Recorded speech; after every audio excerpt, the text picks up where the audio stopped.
ഗോപാലകൃഷ്ണൻ, നീ എന്തായി മത്തായത്തിന് ഒരു അക്ഷരം പറയരുത്. ഒരക്ഷരോ? ഏതക്ഷരം? മത്തായത്തിന് ഈ പ്രശ്നത്തിനകത്ത് ഇടപെടണ്ടെന്ന്. വേണ്ടേ? വേണ്ട. നിന്ന് കുണുങ്ങാതെ ഇറങ്ങി പോടാ. അവിടെ എന്താ നിന്റെ പേര്? മത്തായിച്ച. മത്തായിച്ചെന്ന് എന്റെ പേരല്ലേ? നിന്റെ പേരല്ലല്ലോ. ഞാനിവിടുത്തെ വാച്ചറൊന്നുമല്ലല്ലോ, ഓണറല്ലേ. എനിക്കും പറയാനുള്ള ചില അവകാശങ്ങളൊക്കെ ഉണ്ട്.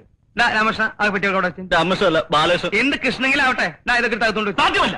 അകത്ത് കൊണ്ടുവരാ. അവനിവിടെ താമസിച്ചാൽ ഞാൻ ഇവിടെ താമസിക്കുന്ന പ്രശ്നമേ ഇല്ല. വേണ്ട, എനിക്കൊരു നിർബന്ധമില്ല. അവനിവിടെ താമസിക്കുന്ന മത്തായിച്ച ഓശാരത്തിനൊന്നല്ലോ, കാശ് എന്നിട്ടല്ലേ. ഓ, അവന്റെ വാടോട് ഞാൻ തന്നെ തീർന്നല്ലോ. 2 കൊല്ലായില്ലേ ഇവിടെ താമസിക്കാൻ തുടങ്ങിയിട്ട്. ഒരു 10 പൈസ നിന്റെ കൈ കൊണ്ട് എനിക്ക് തന്നിട്ടുണ്ടാ? പോണേ പോയിക്കടാ. പോവും. പോടാ. ഞാൻ പോവാ.